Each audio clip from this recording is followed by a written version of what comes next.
Welcome back to GSL Code S. I know that face.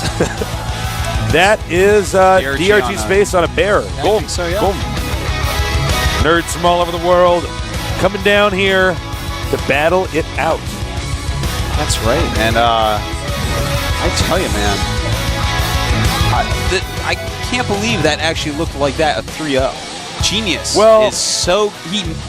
I thought the series was going to be close, is what I thought. And it was maybe close at game one. I was like, okay, cool. Genius has plans for every scenario, but not just that.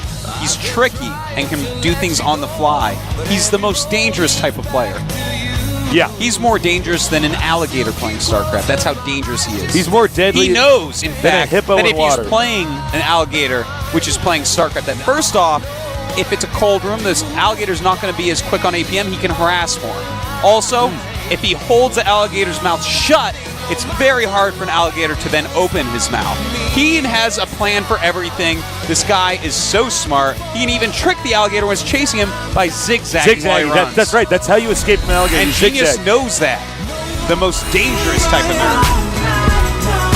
GuMiho against DRG. GuMiho is this guy I just never thought would be on the Final Four. No offense to GuMiho, but compared to some of these players, now I have to specifically say I was wrong. I have to say the styles, I feel like it matches up well for DRG because GuMiho beats people a lot of the time. He has good builds and stuff and tricky stuff, but a lot of times he will beat you through taxing or multitasking. That's a big part of his style, even though it's not the only way he plays. But that's kind of what DRG excels at. He is an ultimate multitasker. Yeah. He is just good at absolutely everything. And it's going to be so ridiculously hard for GuMiho to out-multitask DRG or catch him off guard in that way. The map will be Cloud Kingdom. DRG is smiling so much. I believe he's down here with his girlfriend, but I can't verify that. Does he have a girlfriend? I believe he has a girlfriend. He probably does. The person I saw him down He's here such a handsome Zerg. He is a handsome Zerg. His English is very good. He's very nice. Yes, he's very charming. He's got a nice smile. That's true, actually, yeah. He's taller than me when I wear high heels. That's all you need. That's all you need, man. He went over my nerd heart.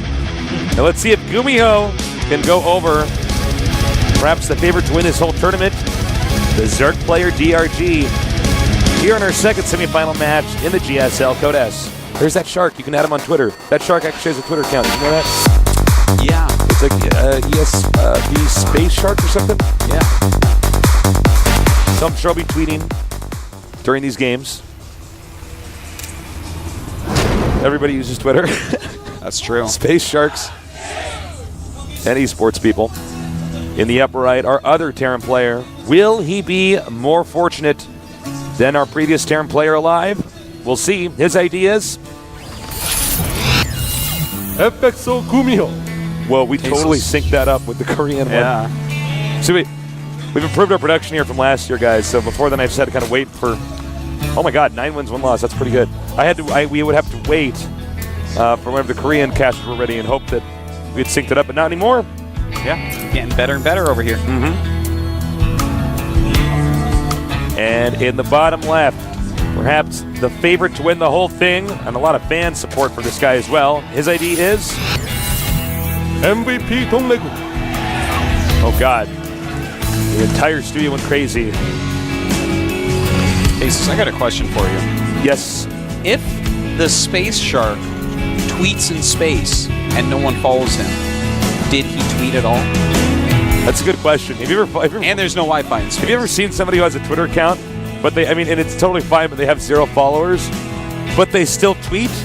And it's like, well, nobody sees that. Yeah, go follow some people so they'll follow you back, man. Zerglings have been juicing. Zerglings on steroids. Doesn't even look good anymore, Zerglings. You're missing the point. Yeah. Zerglings not gonna have any testosterone. But if my tricep is my tricep muscle is the size of a baseball, I'm like, no, man, it doesn't look good. I don't know, big triceps, man. I wouldn't mind. You know what I'm talking about? Those guys where it's like they just have so much muscle. Oh, you like the extreme bodybuilder? Like, I guess it's like it's a sport, and they have. Oh, look at this stuff. But these guys so want to be best friends with us. Aww. Man, hugs and kisses. All right, so looks like GuMiho probably gonna go for a quick factory here. Reactored Hellions, anyone? Great build, great opening for many, many reasons. Get map control, delay that third base. Yep. Everything's just very nice about it. Stop creep. If your opponent messes up, sometimes you can kill some drones. Pick off some Zerglings here and there. I've been surprised the Marine didn't hit up the watchtower. Let's see if he goes by it on the way back. DRG actually just gave up the watchtower. And in fact, GuMiho does go by the watchtower. Now, let's talk about GuMiho for a little bit, because I know that not everybody has time to watch every single episode of what we have here at GSL. What? I know. You gotta get on that, man. Quit your job. Artosis, sit back down. But for those of you who haven't followed GuMiho, he has this really weird way of playing the game, because it looks almost sloppy sometimes. Yeah. But what he's doing is he's throwing so many different things at once at his opponent. He's dropping in so many locations. He's still back at home macroing that the result is that sometimes our observer can't even keep up with it. It's true. It's hard to commentate, in fact. Yeah, it's actually really hard to cast. I brought an extra cup of coffee today because I have to cast a GuMiho game. Oh my God. Wow. I guess that's not shocking, those numbers, but still. If GuMiho wins this, that would be pretty amazing. It would be shocking. This is another thing about GuMiho. He loves to tech up a ton early on. Yeah. And in this case, he's going Reactor to Hellions, and he's teching up to Banshee. And that's totally cool, man. I love to see builds like this mixed in, because, the standard builds, I don't know. They will not beat DRG. No, they won't. He knows how to play against that stuff. Yeah. But, I mean, if you're harassing a bit with Hellions and you're going for a Banshee, maybe you can do a little bit more. And the thing is, he can do all that at once. He can macro at home, harass with Hellions, and harass with Banshees all at the same time. That's kind of what he's good at. He sees the tech lab. Oh, is he going to see the? Yeah. He's going to see the starport. Absolutely. Did he see it? Just check. I will check. Yeah, he saw the starport. That's a big deal, and that's a big mistake by GuMiho. Just types that. GG, and we go to cave number 2. Still won't be quicker than our last series. Well, that's just such a big deal. He's immediately throwing up another layer. He's starting another queen instantly. He has 3 queens already. One thing I do want to see from DRG, though, is connecting the creep in between his main and natural. It's almost connected, but I would love to see that extra tumor to really drive home the point that his queens can get back and forth immediately to defend against any Banshees. And he's going to get a second command center. A third command center, excuse me. And he is going to do the creep in between the main and natural. Thank you, DRG. It makes me happy to see Zergs do that. It's going to make it so much easier to defend. So DRG's defense all looks very, very good right now. GuMiho probably won't be able to do any real damage with this singular Banshee. In fact, he knows that his Banshee was scouted and is making a Viking instead of a second Banshee. Good choice. Okay, here comes the Banshee. Banshee moving in now. And it looks like DRG is completely ready. That Banshee is a flying paperweight right now. This is how good DRG is. He attacked the Banshee one time. It didn't cloak. And he unmorphed an Overseer that was making. Oh, that's so good. Yeah, that's literally, he is saving 50 gas and 50 minerals. Not even that, because when you cancel it, you don't get it all back. So he's like, no! Give me back that 40 gas. That's almost 2 Banelings later on. It's like, oh my God, DRG, you are so good and so smart. He's a very, very, very perfect player. Leave the Overlord alone. All right, so the Hellions now chasing out the Zerglings. I'm surprised that actually the Zerglings managed to get that Marine with the Hellions on the map. That kind of is the entire point. Dude, this Viking doing a great job. It's already killed 1 Overlord. It looks like it's going to kill at least 2 more, which is fantastic. I mean, just picking up any Overlord slows down his opponent, helps him out for drops later and stuff like that. Yeah, going after Overlord, man. If you know it, though, the Viking hasn't killed as many Overlords as you would have expected. Well, it's going to push him back. 3rd. Oh, is it? Yeah. Oh, I'm sorry. I guess we just didn't get a shot of it. Crushing everything. Look at that. Wow. Anyways, Hellions still running around. The Hellions haven't been as effective as GuMiho would like. Look at that creep spread. It's already very well out there. Note he canceled perfectly those 2 creep tumors. right, the hatchery is here now. Yeah, the Spire has finished. 7 mutas on the way. And that's going to give DRG plenty of map control. We're definitely going to see him go ahead and expand at least one time off of these mutas. It's going to be kind of a late third base for ZBT. But, you know, against the teching that his opponent did, better safe than sorry. All right, the mutas are out. GuMiho. Actually skipping the Hellions in the case that there is not enough defense here at the Terrence base. And the turrets, this is going to be close, Tasteless. First turret almost finishing just as the Oh mutas my get there. God, it finishes Look at that exactly. timing of GuMiho. DRG could have stopped it just barely, but that was like superb timing from GuMiho. So GuMiho is actually taking a quicker third than DRG. It's kind of interesting. Yeah, not what we normally see in a TVZ. And the 3 Hellions are still denying this third base. Now 2 Hellions. May very well be 1 in a second here. It is 1. You're clairvoyant. I didn't ask for these powers, Artosis. With tasteless powers comes great responsibility. Comes tasteless responsibility. I see. Not a lot of SCVs there at the expansion, if you notice, at the second base. We just kind of grazed by it on camera, Yeah, but that's that's true. actually Well, he's taking them so quick. I guess he just doesn't have, you know, He doesn't actually have that many SCVs. He only has 52. It's hard to actually have SCVs everywhere so far. It's going to definitely keep that production up. By the way, Tasteless, I don't know if you saw this yet in the new patch because it just came out today in Korea, but it shows how many larvae are on the unit tab. It's so awesome. Look at this. Oh, really? Look at that. Look at that. So Oh my God.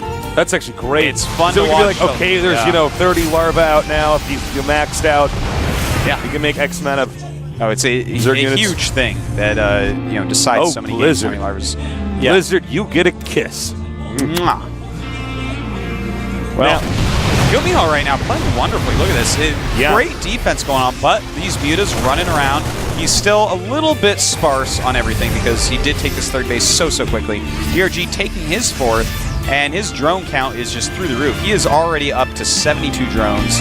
Still making a few here and there as well.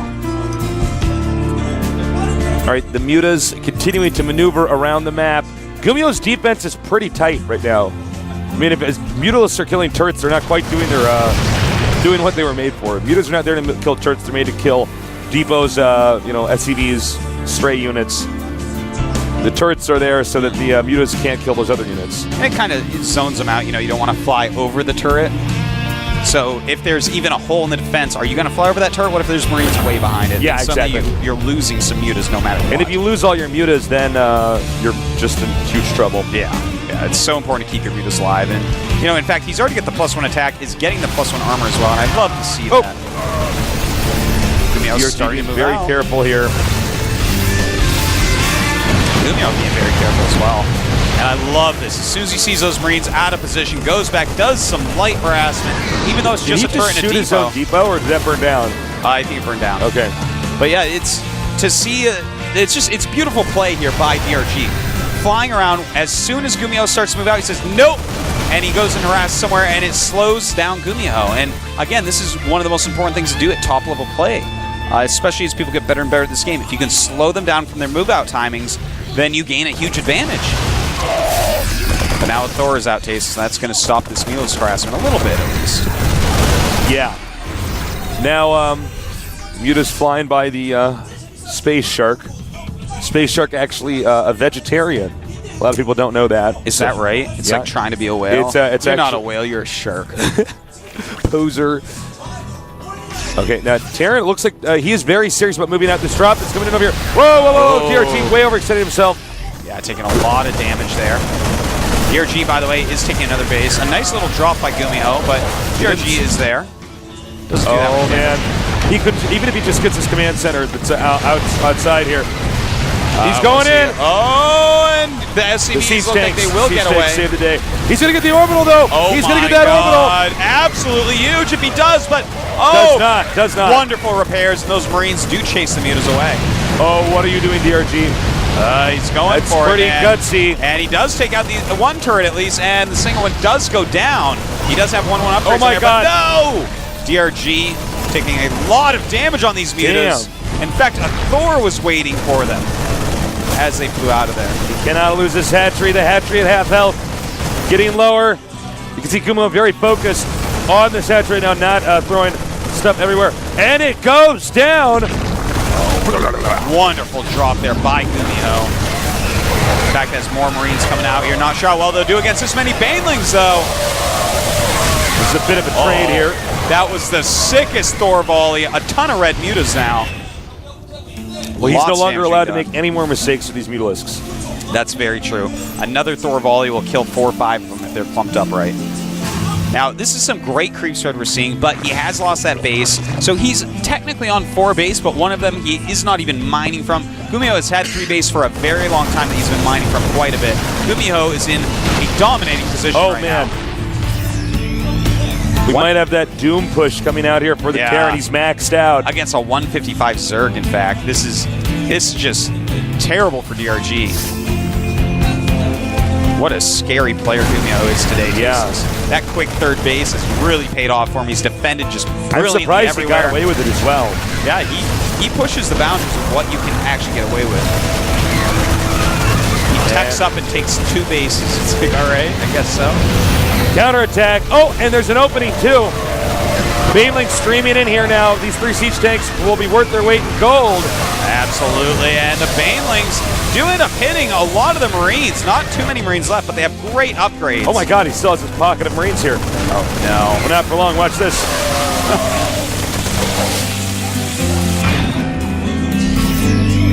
Well, GuMiho is moving back out again. The supply not as high anymore for him, only at 167. DRG at 138, so he is trying to fight back. He's doing a good job of it. GuMiho not as in as big of a lead as before. And looks like DRG going to try to attack this base. Note that command center is not at full HP. A failed attack here by GuMiho. Yeah, GuMiho's starting to send units everywhere. Can DRG actually keep up? It looks like he's going to go for a counterattack instead, and he's going to catch a couple siege tanks. A big move there. It's really going to help out his Banelings. Oh my god, DRG, despite being way down, is looking like he may be able to do some sort of comeback, but it looks like GuMiho going to chase those mutas away. No Banelings left, so he is going to have to run. Those Marines, by the way, are 3-3 right now, which is huge. Again, DRG throughout this entire game. Oh, whoa, he just did that. He skipped those tanks. There, man. Really need to take those, but that drop, this is GuMiho's strength. He is everywhere at once. Get a big economy, attack everything. As you can see, it's tough for us to even keep up with this game as GuMiho's doing so much stuff at once. Banelings are going to finish in time to save this hatchery. Wow, man, look at this. Oh my god, DRG just lost in the last second. Crushing blow right there to DRG. GuMiho is like super nerd. He is like an internet meme, man. It's like he's like the acquire meme and the all things meme. Acquire many bases, attack all the things. He is a super nerd. That was actually really impressive, man. Look at his play. Just look at the style of GuMiho. He techs up rapidly, takes multiple bases while trying to harass you, and defends for a little bit, then attacks everywhere all the time. I can't believe that DRG lost in a game like that. And you can see DRG not having the same smile on his face as before. Obviously, he's a good sport, but that's all right. Genius will cheer him up. He'll probably walk into that booth in a minute and start tickling. Be like, you want to face me in the finals? You going to face me in the finals? You going to make it? He tickles him a little bit. He's like, do I have to play GuMiho in the finals? You're going to give me a tear? What do you think is knowing Genius? I can see him doing that. No, I know. I'm picturing in my mind. All right. Now, note, GuMiho has sweaty hands. He gets sweaty palms. Hyperhidrosis, I think it's Hyperhidrosis, I believe is what it's called. Sweaty palm syndrome is its other, more commonly known name. Hyperhidrosis also has nerdymostosis. Special Hyperartosis, more like it. No, that's what you have. No, that's what you have. Is that what I have? That's what I cast with? Tasos thinks he has a casting partner named Artosis. Just you have like these 2 personalities. You're actually the split personality that I made up. And now everyone's sitting at home saying, "Oh my God, is today the day Tasos figures it out?" There's this show. Tasos thinks it's a joke. I talk to my imaginary friend. People are like, "No, he's gonna get it. He's gonna get it." No, I go right back to that. It's too bad, man. Yeah, it's too bad. This is the way you perceive reality. It's kind of sad, actually. I'm like trying to help you through it. It's messed up, Tasteless. Yeah. Can't believe you made me up, man. Well, I had to. Yeah. You're the projection of everything that is nerd to me. You're actually the only solo caster in the world because of this. Yeah. Wow. I don't even know. I'm like, well, how do those headsets just float like that? There's actually a string that's just attached to the ceiling where your headsets float. It's dangling around, spinning in circles. GOMTV dances around your craziness, Tasteless. Look at how focused GuMiho looks. He's definitely focusing here, man. He wants to make it to that finals. Well, you know, he's such an emotional player from previous seasons. You can see when he lost. He really took it hard. Well, Tasteless. The Terran GuMiho against who we said was the best player in the world, but are we wrong? I don't know. We're going to find out soon here in the GSL Code S. There's weeds on this map. They need to be pulled.